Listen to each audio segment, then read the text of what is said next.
Akashvani Imphal Ngangbam Nganthoi पाउ पाजरी।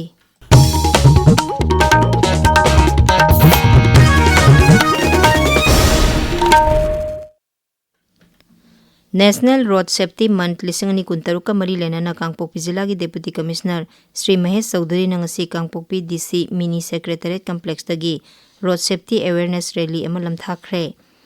सड़क सुरक्षा जीवन रक्षा है थीमद पांगथोकलिबा थौरम असिगी मनुंग चन्ना रैली अदु लमथारदुना district transport officer Mohammad Wahidur Rahman ना लंबी की खुदोंगथीबा थौदोक थोक्तनबा मियामना ट्रैफिक की नियम ngakna चटनबा हाइखी।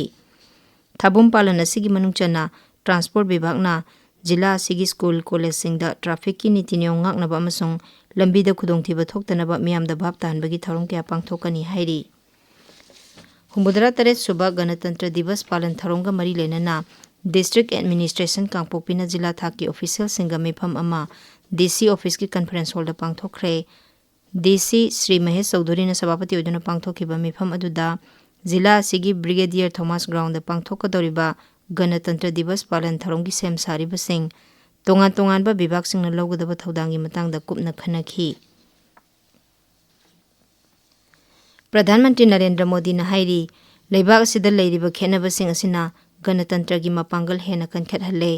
न्यू दिल्ली दा पांगथोकपा कॉमनवेल्थ के स्पीकर अमसुंग प्रिसाइडिंग ऑफिसर सिंगी 19 सुबह मिफमदा श्री मोदी ने हाई लेबासिदा गणतंत्र की वहनथोक असि ख्वाइदगी सोथरबा मियोइसिंगदा खुदोंचाबा फंगहनबा अदुनी। मसिगिदमक सरकार न मिपुम खुदिंगमक्ता खेनबा थमदना यैफा थौरांगी कानबा फंगहनबा होनरी। श्री मोदी ने हाई हौखिबा सही खरदा लेबासिगी मियोइ कोटी 15 रोम लाइरबदगी कोखनबा ngamle। मांगना हाई मियामगे अनिंगबा अपांबा थबकता ओंथोकनबा सरकार न ख्वाइदगी मंजिल थाना थबक पाइखतली। लेबासिगी खेनबसिंगबु पांगल ओंथोकतुना सेल थुमगी लमदा ख्वाइदगी मंजिल थाबा लेबाक अमा ओइबा ngamlakli। थौरमदुदा वा ngangbada लोकसभा अध्यक्ष ओम बिरला न हाई एआई अमसुंग सोशल मीडिया ना डेमोक्रेटिक इंस्टीट्यूशन सिंगी थबक थौरमदा हेना फगतहले। मांगना हाई अमरोमदा एआई अमसुंग सोशल मीडिया लाना सिजनबदगी साइबर क्राइम समाजदा खाइबुंग ताबा अमसुंग अरानबा पाउ संदोकपना सिंगबा खुदोंचादबसिंग मायोंगनरकली। मसि थेंगननबा होनबदा मिपुम खुदिंगमक्की दायित्व लै। हुंबुदरा 9 सुबह लानमिसिंगी नुमित जयपुरदा ngasi निंगथीजरबा पेरेड के लोइनना पांगथोखरे। जगतपुरा की महल रोड पांगथोखिबा पेरेड अदुदा भारत लानमीगी हैसिंगबा साउखतलबा लानगी खुसुखलाइसिंग उतखी। पेरेड अदुदा लेबासिना साजबा missile system advance tank military vehicle drone anti air अमसुंग एंटी टैंक वेपन सिस्टम क्या उतखी। नेपाल आर्मी बेंसु थौरमदुदा सरुक यादुना लेबा अनिगी मरकता ngaksilgi lamda tengbang pinaba amasung marup mapang oibagi mari utkhi।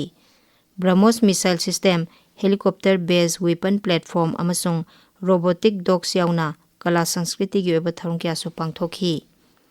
नुमित असिगा मरी लेना राष्ट्रपति द्रौपदी मुर्मू प्रधानमंत्री नरेंद्र मोदी ngaksil मंत्री राजनाथ सिंह याउना लुचिंगबा कया नंगसी लेबा असिगी लानमी सिंगी मफमदा याइफा पाउजल पिरकली।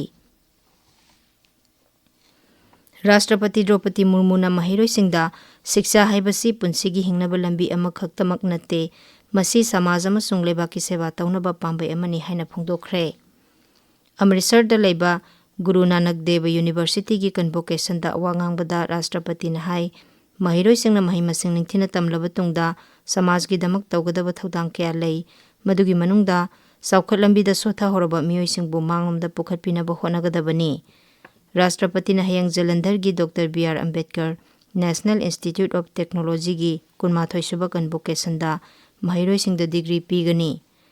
आकाशवाणी पाउमिना हाई राष्ट्रपति ने इंस्टीट्यूट असिदा हाई मास नेशनल फ्लैग हौदोकनी अमसुंग साइबर सिक्योरिटी 5G अमसुंग मसिदगी हेनबसिंगी सेंटर ऑफ एक्सीलेंस अनिसु हौदोकनी।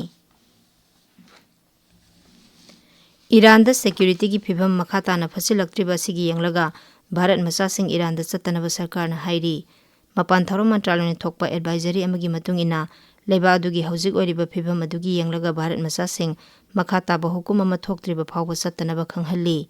ईरान दा हौजिक लेरिबा भारत मसासिंग इरांग थोकपा याबा मफमसिंगदा चतनबा अमसुंग भारत मसासिंग लेबा अदुदा लेरिबा एम्बेसीदा रजिस्टर तौनबसु हाइरी।